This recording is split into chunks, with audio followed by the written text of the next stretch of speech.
ঢাকা থেকে কক্সবাজার বাংলাদেশ বিমানে যাওয়া ও রেলে ফেরার মাঝে ছিল রেডিয়েন্ট ফিশ ওয়ার্ল্ডের একটা অভিজ্ঞতা। আজ আপনাদের সাথে তা শেয়ার করছি। কক্সবাজার ঘুরতে যারাই আসেন তারা একবার হলেও এখানে ঘুরতে যায়। আমিও মিস করব না ভেবে ৩০০ টাকায় টিকিট কেটে ঢুকে গেলাম মাছের রাজ্য ঘুরে আসতে। শুরুতেই দেখা হলো মাংস খেকো ভয়ঙ্কর পিরানা মাছের সাথে। আমার হ্যালো বলাতে হয়তো মাছটা মনে মনে বলছে, ভাগিনা একবার হাতটা ভিতরে দিয়ে দেখো, তোর মরণের চুলকানি উঠছে।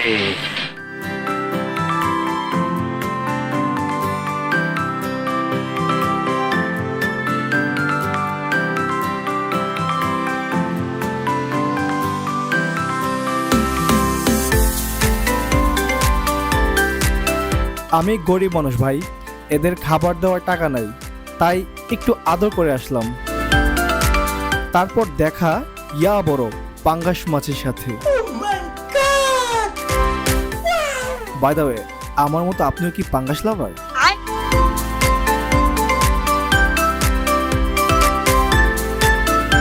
বিষাক্ত সুন্দর জেলিফিশ আর এই পিচ্চি কচ্ছপগুলো ছিল অনেক কিউট।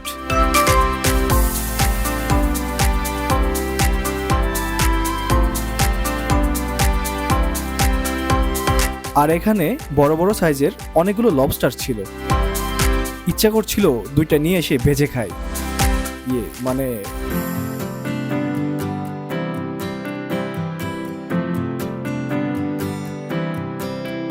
তারপর হাঙ্গরের মুখে প্রবেশ করে কোথায় যেন হারিয়ে গেলাম। সবশেষে গরিবের ঝর্ণা আর রংধনু দেখে বেরিয়ে গেলাম।